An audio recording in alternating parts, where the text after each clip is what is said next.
నమస్తే మనోజ్ గారు. నమస్తే.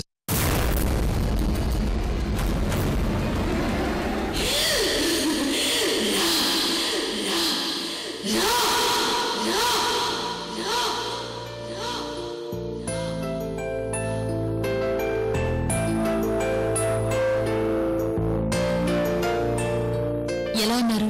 I'm fine. మిమ్మల్ని వెయిట్ చేయించినట్టున్నాను. నో, నేను జస్ట్ ఇప్పుడే వచ్చాను. ఓ, మా పెద్ద కోడలు కృష్ణవేణి మంగళగౌరి వ్రతం చేస్తోంది. కృష్ణవేణి అంటే వంశీ గారి వైఫ్?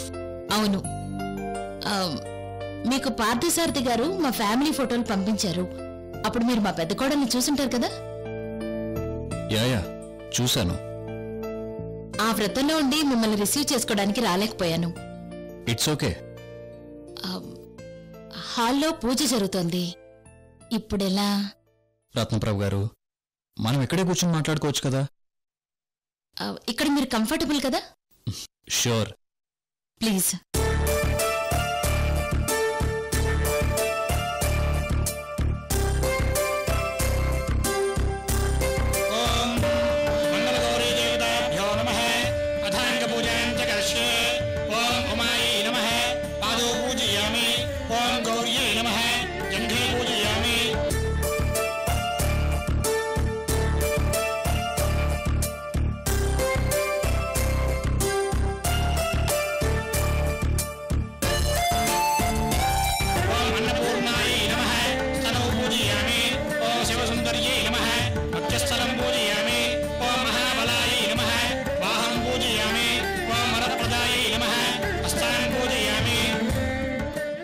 రత్నప్రభు గారు, నేను మీతో అర్జెంటుగా మాట్లాడాలనుకున్న విషయం మీ అవుట్ హౌస్ గురించి.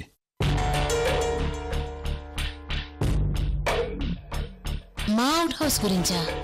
అవును రత్నప్రభు గారు, ఆ అవుట్ హౌస్ మీరు నాకు చూపించినప్పుడు సమ్ సౌండ్స్ నాకు వినిపించాయి.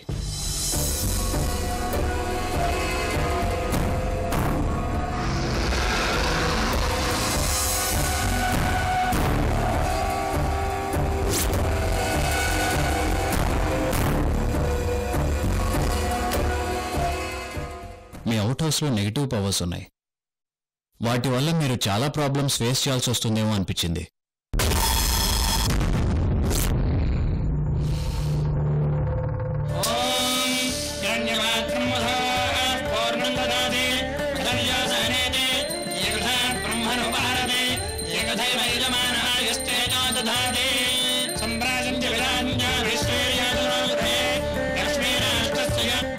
మనం అవుట్ హౌస్ నుంచి బయటకు వచ్చాక నేను ఒక ప్లేస్కి వెళ్ళి గుణపం తీసుకుని నేలలో గుచ్చాను. మీరు గమనించే ఉంటారు.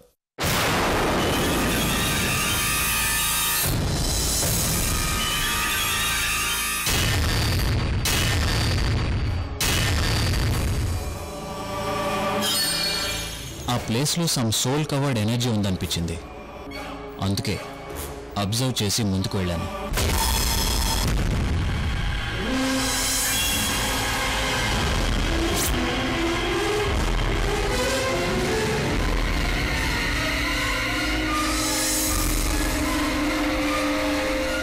ఆ క్షణం క్లారిటీ లేదు, కానీ మొత్తానికి అక్కడేదో ఉందనిపించే కావాలని ఆ ప్లేస్లో నేను గుణపం దించాను.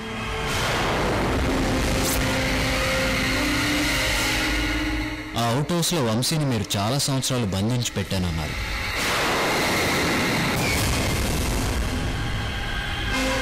వంశీ సైకలాజికల్ డిజార్డర్కి ఆ డిస్టర్బెన్స్ కూడా ఒక కారణం అయి ఉంటుంది.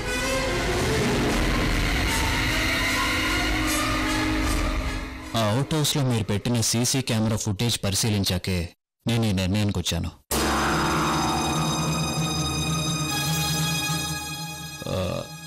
అవుట్ హౌస్లో గతంలో ఏమైనా బ్యాడ్ ఇన్సిడెంట్స్ జరిగాయి రత్నప్రభు గారు?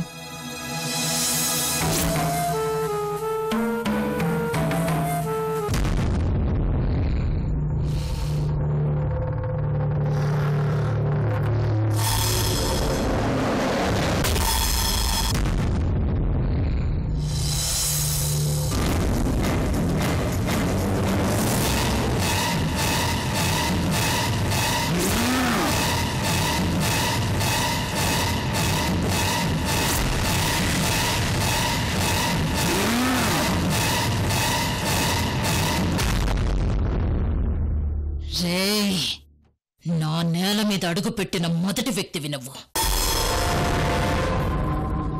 నువ్వు నన్ను, నా శక్తిని కనిపెట్టిన మగాడివి.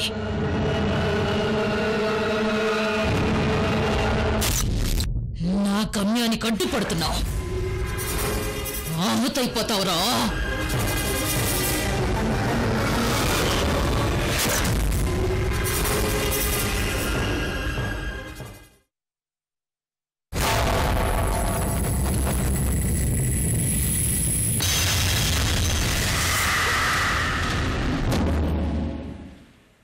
అవుట్ హౌస్లో ఇంతవరకు మీకు ఎలాంటి డిస్టర్బెన్స్ ఉన్నట్టుగా నోటీస్ చేయలేదా?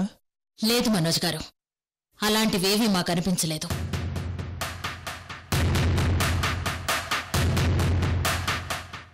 ఒక సైకియాట్రిస్ట్గా మీకు సజెషన్ ఇస్తాను, ఆ తర్వాత మీ ఇష్టం. చెప్పండి.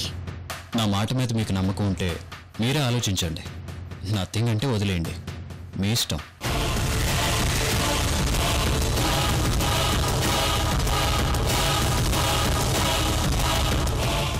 ఇప్పటి వరకు అయితే మా అవుట్ హౌస్లో మాకెటువంటి డిస్టర్బెన్స్ లేదు.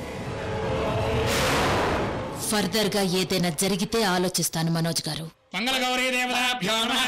కర్పూర ఆనంద మంగళ నీరాజనం దర్శయామి. ఈ విషయం అర్జెంటుగా మీకు చెప్పాలనిపించింది, అందుకే ఫోన్ చేశాను.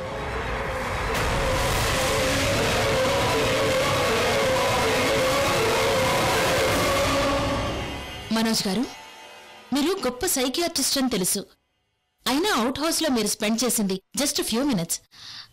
అంతలో అంత అబ్జర్వ్ ఎలా చేశారు? సైకియాట్రిస్ట్లో ఇద్దరు వ్యక్తులు ఉంటారు రత్నప్రభు గారు. ఒకరు ఫిలాసఫర్, అంటే తత్వవేత్త.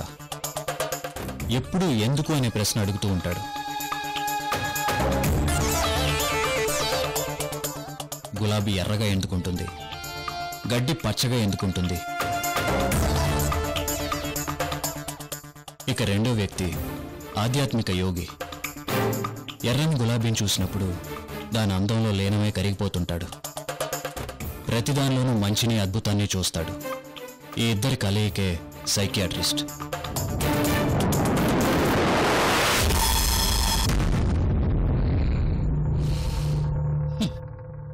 నువ్వెంత గొప్ప సైకియాట్రిస్టో నాకు తెలుసురా. ఈ ఇంటి కోడలిగా కృష్ణవేణి ఫోటో కాకుండా లక్ష్మి అంటే నా ఫోటో పార్థసారథితో పంపిస్తే నువ్వు నమ్మేశావు. చూసావా, నిన్నే బోల్తా కొట్టించాను. ఒక్కోసారి మా సైకియాట్రిస్టులు కూడా పొరపడుతుంటారు, బట్ ఫైనలీ ట్రూత్ బయటికి తీస్తారు. అందుకే కదా మీరు గొప్పవాళ్ళు అయ్యారు. ప్లీజ్. రత్నప్రభు గారు, నేను మీ కోడలతో మాట్లాడాలి. వంశీకి ట్రీట్మెంట్ మొదలు పెట్టక ముందే మాట్లాడాలి. వీలైతే ఇవాళే మాట్లాడతాను.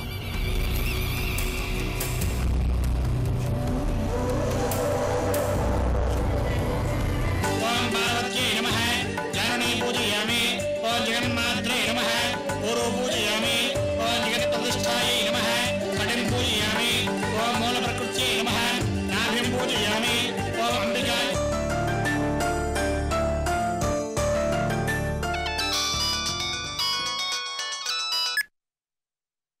Hello,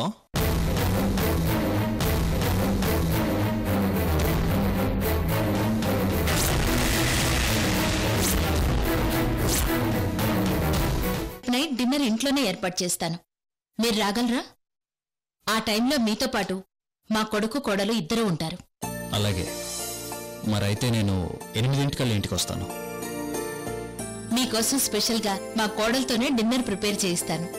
thank you. ఇక నేను బయలుదేరతాను. అలాగే.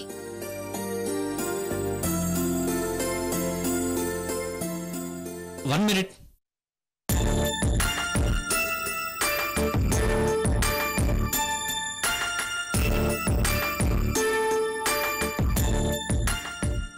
మనోజ్, మా హస్బెండ్ సృజన్ చక్రవర్తి. నమస్తే సార్. నమస్తే. సృజన్, డాక్టర్ మనోజ్. మీ గురించి చాలా తెలుసుకున్నాను. Please come Manoj. లోపలేవో పూజా కార్యక్రమాలు జరుగుతున్నాయంటే ఇక్కడే ఆగిపోయాను. ఇప్పుడు డిన్నర్ మీ ఇంటికి వస్తాను, అప్పుడు లీజర్గా కూర్చుందాం. డిన్నర్ సంగతి తర్వాత, ముందు మీరు లోపలికి రండి.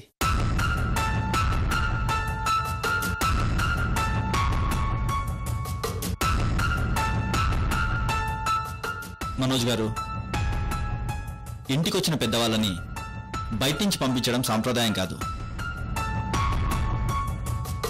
ఏం రత్న ప్రభా? అవునవును, నిజమే.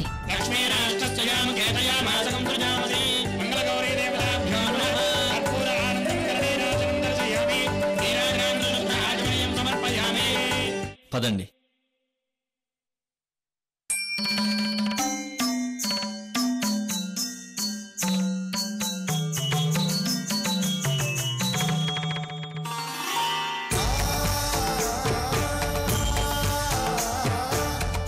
హాల్లో పూజ జరుగుతున్నట్టుంది, మనం పైకెళ్ళి మాట్లాడుకుందాం. అలాగే, ప్లీజ్.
సింహాద్రి,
రత్నప్రభ ఇంట్లోకి రాలేదేంటి?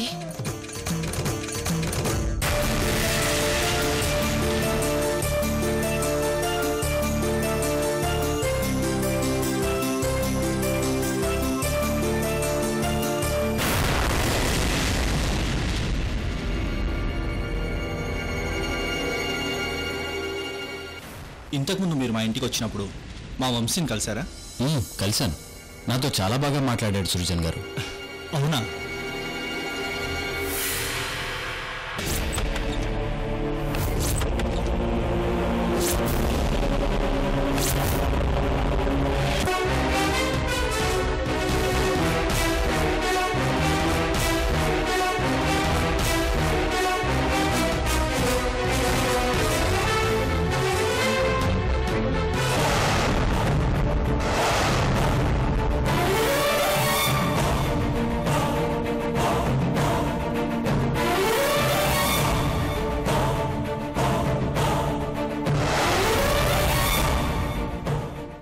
హాయ్ వంశీ.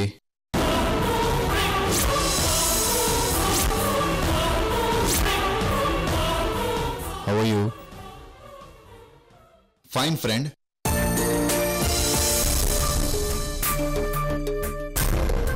అమ్మా, రాత్రి పెద్ద కోడలమ్మా కృష్ణవేణమ్మ గారు మా ఇంటికి వచ్చారమ్మా. నా కూతురు లక్ష్మి గురించి అడిగారమ్మా.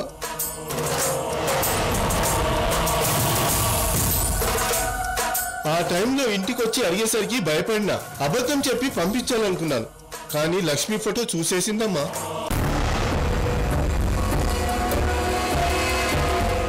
తప్పని పరిస్థితుల్లో లక్ష్మి చావు గురించి చెప్పాల్సి వచ్చిందమ్మా.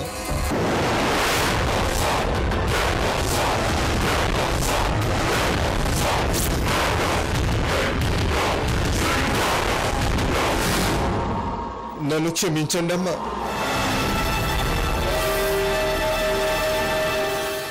మీ ఇంట్లో అత్తాకోడల మధ్య నా కూతురు వల్ల గొడవలు వస్తాయేమోనని భయపడి ఈ విషయం మీకు చెప్తున్నానమ్మా.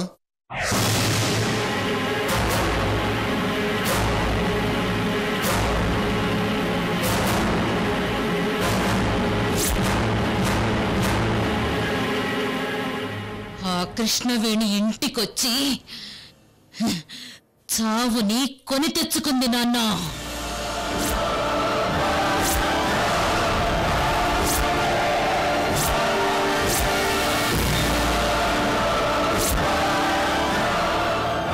నేను రత్నప్రభని కాదు నాన్న, నీ కూతురు లావణ్య లక్ష్మిని. లావణ్య లక్ష్మిని. లావణ్య లక్ష్మిని. లావణ్య లక్ష్మిని. లావణ్య లక్ష్మిని.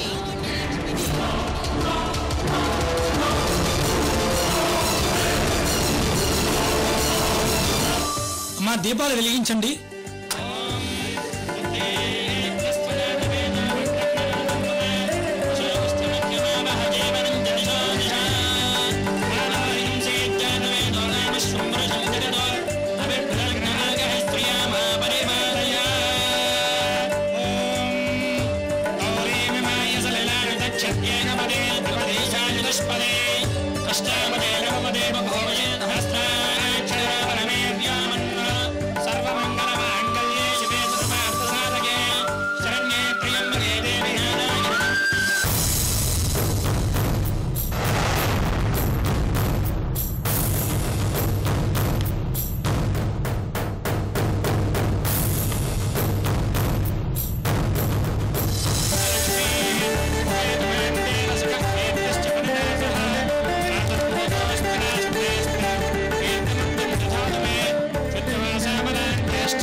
మంగళగౌరి వ్రతకథ ప్రారంభ. నారద మునీంద్రుడు మహాపతివ్రత సావిత్రికి మంగళగౌరీదేవి వ్రతకథను వినిపించాడు. అదేంటంటే,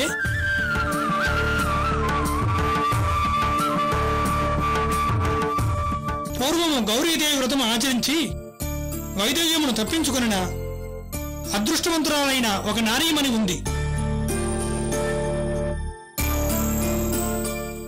కృష్ణవేణి మంగళగౌరి వ్రతం చేసి వంశీ ప్రాణాలు కాపాడుకోవాలనుకుంటోంది.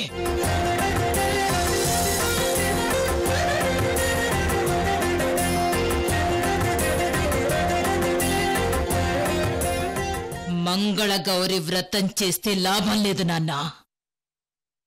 ఈ 24 గంటలే అది పుణ్యస్త్రీ.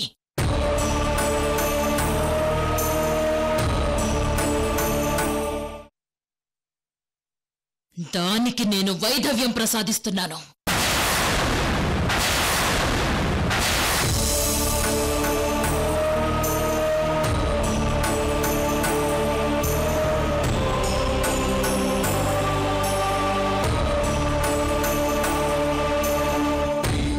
పూర్వము జైపాలుడు అనే గొప్ప చక్రవర్తి సంతానం లేక ఎన్నో పూజలు, వ్రతాలు, దాన ధర్మాలు చేశాడు. కానీ సంతానం కలగలేదు. అతని పుణ్యకార్యాలకు ఈశ్వరుడికి కరుణ కలిగి సన్యాస రూపంలో భిక్షకు వెళ్ళాడు. జైపాలుడి భార్య భిక్షమేస్తే సన్యాస రూపంలో ఉన్న శివుడు స్వీకరించలేదు.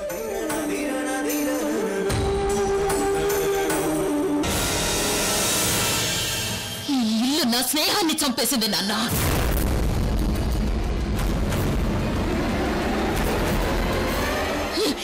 ఇల్లు నా ప్రేమని చంపేసింది నాన్న. నన్ను ఓడిస్తే నీకేం కావాలంటే అది ఇస్తాను. ఏం కావాలన్నా ఇస్తావా? ఇస్తాను. నాకు ఈ బొమ్మ కావాలి, ఇస్తావా?